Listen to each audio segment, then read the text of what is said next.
CNN's Kara Scannell is outside of the courthouse. Kara, tell us what happened.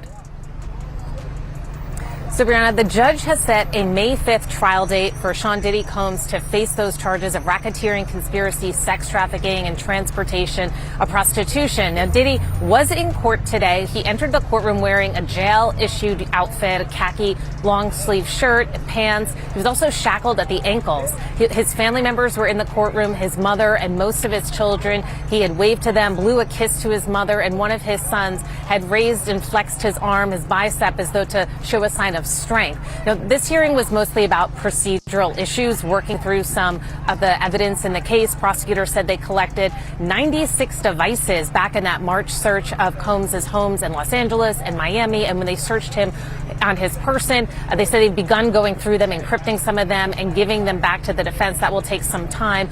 There are going to be some motions in this case. One of those was addressed today. Now, if the judge does not need them back in court, the next time we will see Combs back in court will be in December. Brianna?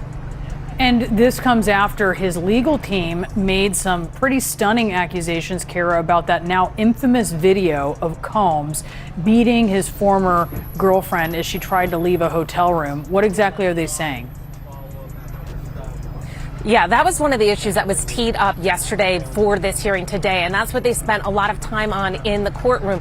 Combs' attorneys had asked for an investigation into leaks, saying that they believe that in the entertainment world, where headlines and controversies often intertwine, a fresh drama is unfolding involving some of the music industry's top stars. The video, but also of the searches at his homes in March. But this video is something that the prosecution said that there's no need for this. They have said that they did not obtain this video until after CNN has aired it. I mean, obviously, we're CNN. We have declined to comment on these allegations, but the prosecution said that they did not have this until after it was already made public by us and that there's no need for an investigation. Said this is just an attempt to try to keep a damning piece of evidence out of this case. Now, the judge said he is not going to decide today on whether they should have a hearing. He's going to let the sides file their legal briefs and their legal arguments on this. But one thing that Combs' lawyers did ask for is what they called a gag order. They want the prosecution to be stopped from talking about any grand jury evidence in this case or any non-public evidence. Now, prosecutors never really discussed that publicly before a trial. And the judge said, in fact, that because that is the rule, he said, is there any harm in imposing this? And the prosecutor had asked the judge to make it reciprocal to stop Combs' lawyers from saying anything more about any of the evidence in this case. They cited an interview that Combs' lawyer had given to TMZ in which he suggested that the government was trying to, he accused the government of making a takedown of a successful black man. They said they wanted him to stop talking about that. Combs' lawyer said that if this does go into place, these restrictions on statements, he would abide by it. So the judge asked him to draft what this order would be, send it to him, and he would sign it. So we will learn in the coming days of exactly the contours of. This time, the Queen of Pop, BCE, finds herself at the heart of a heated controversy. A leaked audio recording, allegedly involving Beye, has ignited a media frenzy, connecting her to P. Diddy, who is currently facing serious allegations. Cassie Ventura's public comments coming just days after CNN exclusively obtained the graphic surveillance footage. CNN's Elizabeth Wagmeister broke the story and has this follow-up on Ventura's reaction. We want to warn our viewers, some of the images in her report are disturbing. Right here, Cassie. Cassie Ventura breaking her silence for the first time. On Instagram, Ventura thanking family, friends, and strangers, writing, "The outpouring of love has created a place for my younger self to settle and feel safe now. But this is only the beginning. My only ask is that everyone open your heart to believing victims the first time." The surveillance video from 2016 also shows Combs throwing a vase at then-girlfriend Ventura in the hallway of a Los Angeles hotel. The security camera footage seeming to corroborate part of Ventura's 2023 lawsuit against Diddy, alleging he punched Miss Ventura, giving her a black eye, then took glass vases in the hallway and threw them at her. The lawsuit, since settled, also referenced this. I gotta give a special thank you. A 2022 acceptance speech in which Combs spoke of Cassie in a much different light. Cassie for holding me down in the dark times. Love. But now, with the ugly truth of his abuse caught on video, Diddy took to his own social media Sunday to respond. I mean, I hit rock bottom, but I make no excuses. My behavior on that video is inexcusable. I take full responsibility for my actions in that video. The allegations continue to pile up against Combs. This week, former model Crystal McKinney filed a lawsuit alleging Combs drugged and sexually assaulted her in 2003. And Combs still faces possible charges related to those federal raids on his homes in March. In Leigh County, an audio clip spreading rapidly across social media has sparked intense discussions among fans, critics, and gossip followers. In the recording, a voice believed to be Beyonce admits attending P's notorious parties, but firmly denies any involvement or awareness of illegal activities that may have occurred. Hotel video from 2016 won't lead to new charges because the statute of limitations expired. Cassie didn't address the video directly, but did say, "Domestic violence is the issue. It broke me down to someone I never thought I would become." Advocates say cases like Cassie's are helping to turn the tide for victims of abuse. It means that people who were too scared, they were too young, they felt that they'd be disbelieved long ago, but whose lives were altered, now have an ability to come forward and seek legal redress. Cassie speaking directly to those victims, writing, "I offer my hand to those that are still living in fear. No one should carry this weight alone." Now, when Cassie filed her lawsuit back in November, it was filed under what is called the New York Adult Survivors Act. That is a law that created a look-back window for victims of abuse whose alleged incidents happened outside of the statute of limitations. Now, Wolf, since this 2016 video is outside the statute of limitations, the DA in Los Angeles has said that they cannot press charges. So it has created this entire conversation of whether that statute of limitations is benefiting the abuser or the victim. Now, I also want to note, lastly, that you may have noticed that neither Cassie or Diddy mentioned each other in their respective statements about this video. Well, Wolf, that's because in their settlement agreement, I have learned from sources they cannot speak about one another. Interesting. Thanks very much, Elizabeth Wagmeister in Los Angeles, for that excellent reporting.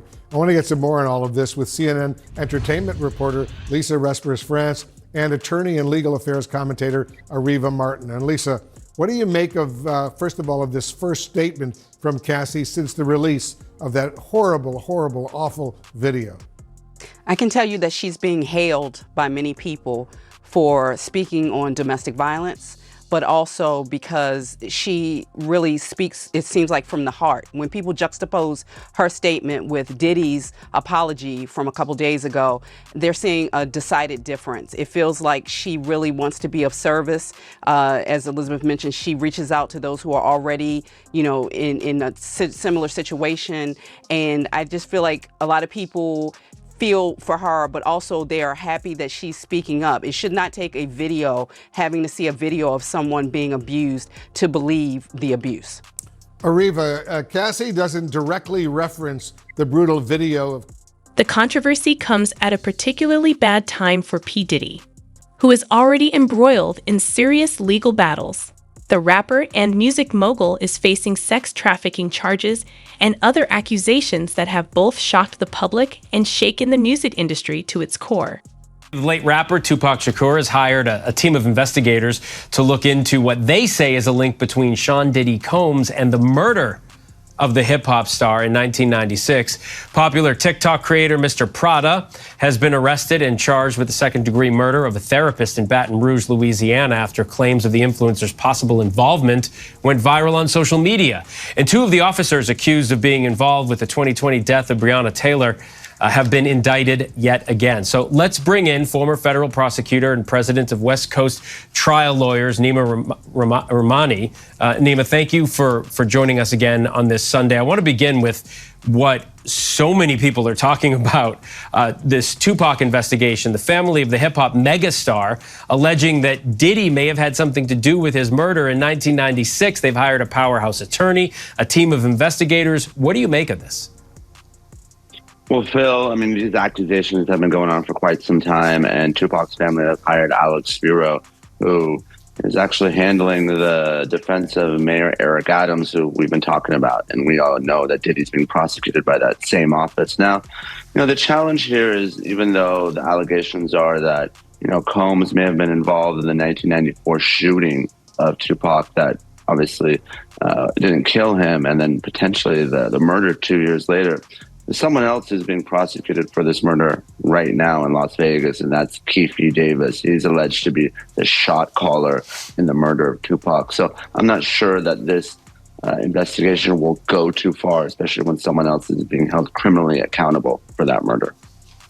Let's move on then to the TikTok star, Mr. Prada. He's been charged, possible involvement in the brutal murder of a 69-year-old therapist. A speculation of their connection, something like... P. Diddy has firmly denied the allegations, insisting on his innocence and pleading not guilty to all charges.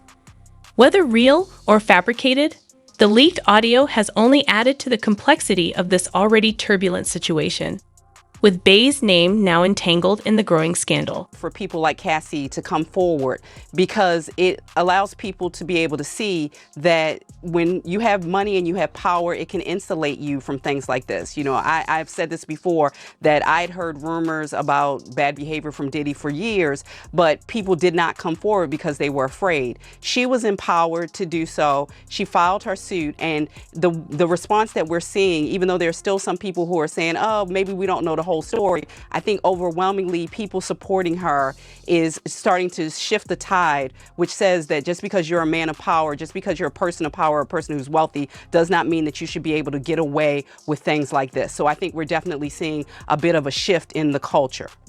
Ariva, Combs is facing multiple lawsuits. Federal agents, as you know, recently raided his homes in California and Florida. What does this accountability look like for Diddy from a legal standpoint? Well, we know, as I just said, well, not likely to be any charges filed by him by the Los Angeles County District Attorney, but that Homeland Security raid, that's pretty significant. To have federal agents raid not one but two of your homes and stop you in the airport and to confiscate items from your person means that there is an active investigation, or at least there was one when those raids took place. And we may still see Diddy held accountable in a federal court, because those human trafficking, sex trafficking allegations that are in some of those civil lawsuits, we've been told that they are what the federal investigators are actually looking at as they are investigating his conduct. So it is not clear to me at all that he is out of legal jeopardy as it relates to some kind of criminal accountability. So I think this is a case that's going to continue to perhaps lead to the kind of charges that I think are important and required given the conduct that we saw in that video. Yeah, Ariva Martin, Lisa Respers France, to both of you, thank you very much. And to our viewers, if you or someone you know is struggling with domestic violence, you can get help by contacting the National Domestic Violence Hotline, online at hotline.org, or by phone 800-799-SAFE. As the audio began to circulate, social media erupted with reactions. Fans of Bey, affectionately called the Beehive, quickly rallied to her defense, dismissing the recording as fake and suggesting it could be the result of AI manipulation. Yeah. What kind of role does social media play in a case like this, in pushing a case like this? I mean, kind of in the Diddy and Tupac situation, social media played a role as well. But when it gets the attention of millions, what kind of role are we talking about here? Well, Phil, it plays a huge role, both traditional and social media. I mean, we've seen it time and time again. We're seeing it right now with the Menendez brothers, for instance, and the Netflix series Monsters. But whenever you have someone that gets a lot of attention, the political reality is every prosecutor in this country is either elected or they're appointed by someone who is. So obviously in this case, the question is, what really is the relationship between Thomas and the victim, Abraham? Now, there's plenty of evidence here. He was driving Abraham's car. He fled the scene. There's video surveillance of him going into Abraham's apartment and then pulling this tarp out. So the question is, if he wasn't a client of the therapist, why would someone be involved in such a gruesome murder? I think that's something that jurors are going to want to know, even though, of course, motive isn't an element of the crime the prosecution has to prove. Okay, so moving to the new indictments in the death of Breonna Taylor, two former Louisville police officers involved are being retried. One of them, Brett Hankison, pre-trial hearing is set to begin this week. But this is the third time this case is being brought forth after a judge declared a mistrial last year. We all remember that. What are you watching for as it unfolds this time? Well, what I'm watching for is, are the police officers going to be held accountable? And we know how difficult it is in this country to convict police officers. I mean, we saw it just last week with the Tyree Nichols officers just being convicted of obstruction counts. And we all saw that video and how gruesome and disturbing it was. Now, in Breonna Taylor's case, obviously, you have the officer who's shooting outside into the inhabited dwelling. But of course, a little bit more difficult because the officers in that case were shot at first. Nima Rahmani, thank you so much. Always good to have you break down the cases with us. Thanks for sharing. They argue that Beye, who has consistently championed social justice and women's empowerment, would never knowingly condone or conceal such heinous acts. They view the leaked audio as a mere attempt to tarnish her pristine reputation. A very powerful statement addressing domestic violence as an important issue. So what's your reaction? Well, one, just kudos to her. Bravo to her for having the courage to speak up after having to be triggered, I'm sure, and to relive the horrors of that video. It was horrible for us to watch it, but she was the person that actually experienced the abuse from P. Diddy for not just, in that one incident, but from what we know from that lawsuit, a repeated course of abuse that she received. And I think what's important about her statement also is hopefully it will encourage states that have opened up their statute of limitations for civil suits for victims of this kind of violence, also to look at those criminal statutes. The district attorney in Los Angeles said there will be no criminal charges despite us witnessing what is criminal conduct on that video. So as we are opening up these statutes for civil suits, and money is good, but criminal conduct needs to be held accountable in criminal court. So I hope we start to see some extension of statutes in states so that victims like Cassie and others can have their day in court and can get justice, and that predators like Diddy will be held criminally accountable. Lisa, as more disturbing allegations against Combs have been coming to light, it seems to have given strength to other accusers to come forward. What does this say about the changing culture and the responsibility of the entertainment community right now? Well, Wolf, oftentimes when these things happen, people initially want to say, oh, she's lying, she just wants money. And why does it sound like she's reading off of something? This is AI nonsense, commented one Twitter user, expressing skepticism. Why does it sound like she's reading from a script? This is clearly AI nonsense, remarked one Twitter user, voicing their skepticism. Another fan added, They has always said she would never support such things. She stands for what's right and has no need to protect anyone involved in this. Now, and Charles Lati-Baudier is joining us to dive deeper into what is happening. Charles, shocking is an understatement when you hear the details of this case. What are your thoughts after hearing the indictment yesterday?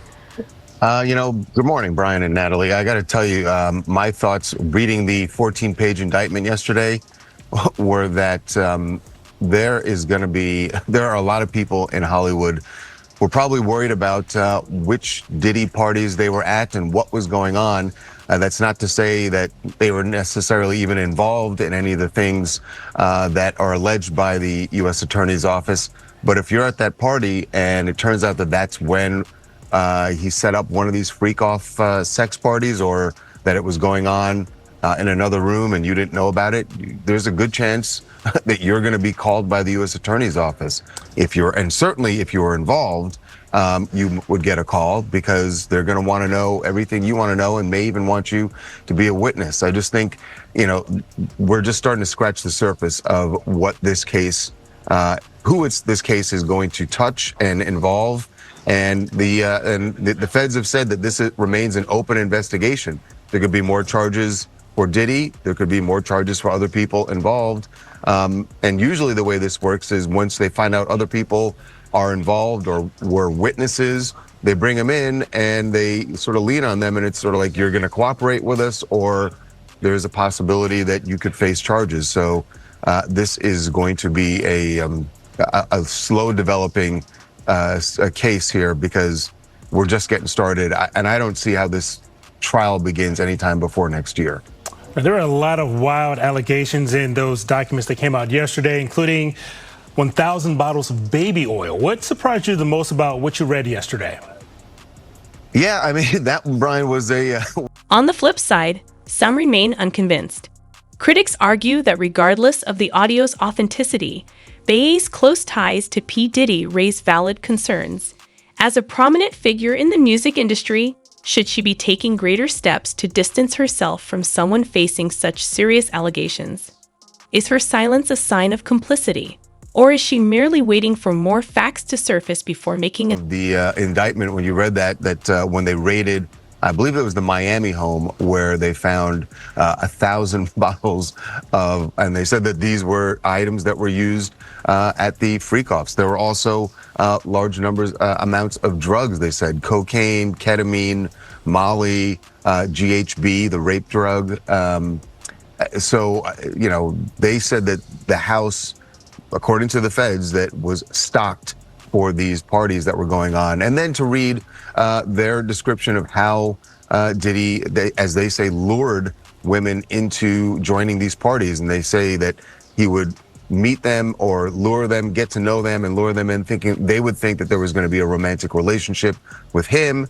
And then it would turn out that they would be at these freak-offs where they would be forced to have, or drugged and forced to have sex with male prostitutes that he was bringing in. And that's one of the counts that he's facing also, is the transportation of individuals for a purpose of prostitution. So really alarming allegations laid out in court. Diddy, of course, has pled not guilty to all of it. And then the real kicker for him at the end of the day was that the judge said you will be held without bail. And that means however long it takes for this trial to begin, he will be in a federal detention facility in Brooklyn, and not a very nice one. In fact, a fairly notorious one. So you got to figure it. He wants out of there, and he wants out as soon as possible. We're in this era right now, Charles, of men with power falling from grace in Hollywood. And when I think about Harvey Weinstein, you know, that was an open secret in Hollywood for a very long time about what he was doing with victims. Was this also the case with P. Diddy, that the people kind of knew this was going on? Bey is a public figure, and public figures have a responsibility to speak out against injustice, remarked one Instagram user. We need her to say something. Remaining silent with this level of influence is dangerous. Always been whispers about his power and how he wielded that power. But I can't say I heard any whispers about these freak-offs, and it's really alarming. You know, we were talking about it yesterday.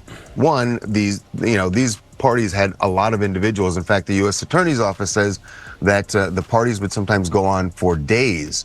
So there are a lot of individuals involved, and yet, and they say this has been going on for more than 10 years, and yet we didn't hear about that. So that means that all the people that were involved, according to the feds, were that he managed to keep them all quiet, that nobody would speak about it. And that does sort of speak to the kind of power he wielded and the fear that people had of him.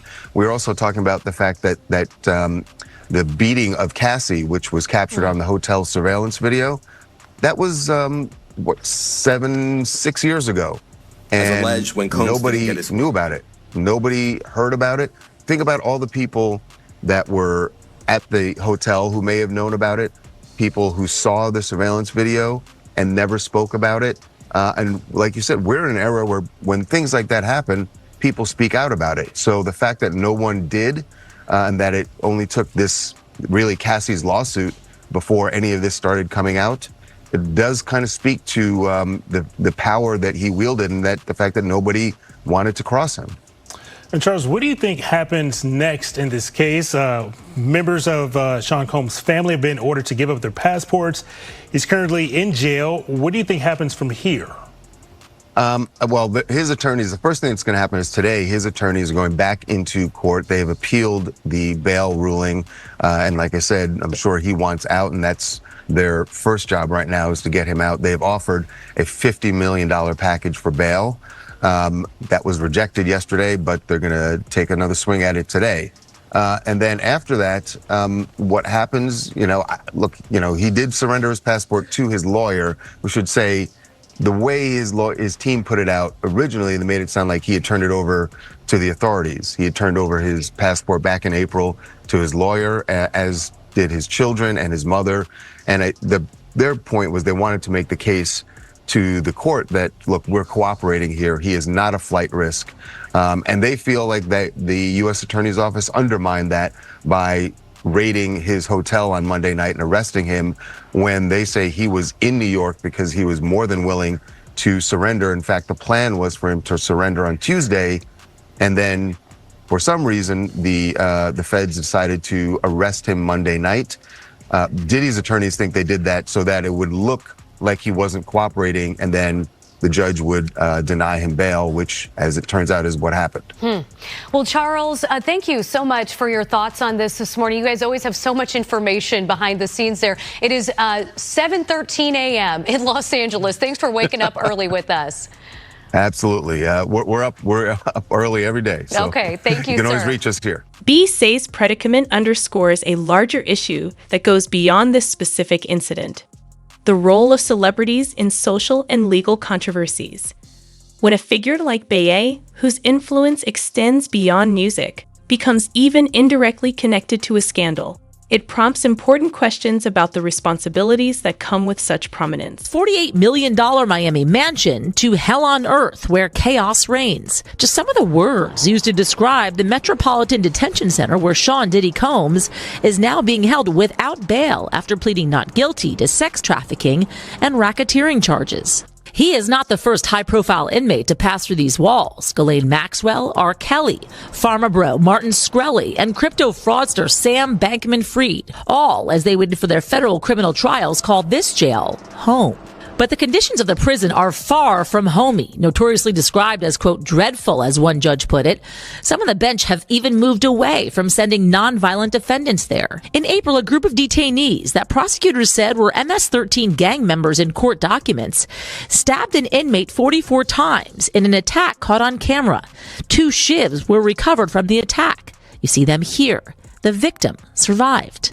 And in the last 3 years alone, 4 inmates have died by suicide. And violence is not the only issue. Accusations of medical neglect, staffing shortages, smuggling of drugs, some allegedly facilitated by employees. I've had clients describe MDC as hell, as the worst conditions they've been in. Lance A. Clark is a federal defense attorney who's been there many times. Now, if the government is going to mandate that they are responsible for your well-being, they have to ensure the safety of your well-being. The prison has about 1,200 detainees and is the only federal prison in the nation's largest city. The DOJ shut down New York City's other federal jail, the Metropolitan Correctional Center, back in 2021, 2 years after Jeffrey Epstein died by suicide there. A Bureau of Prisons spokesman telling NBC News they, quote, take seriously addressing the staffing and other challenges at MDC Brooklyn, adding the director appointed an urgent action team and they've increased staffing. The MDC has historically had tremendous problems, and the problems aren't resolved.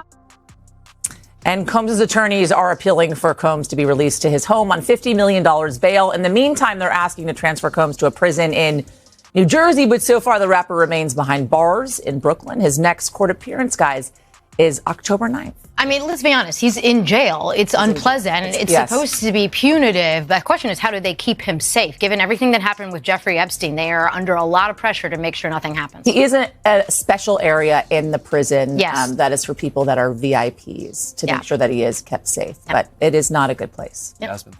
Should celebrities like her be expected to swiftly denounce individuals like P. Diddy in light of allegations, even before the legal process unfolds? Or do they have the right to hold off on public statements until all the facts are established? My behavior on that video is inexcusable.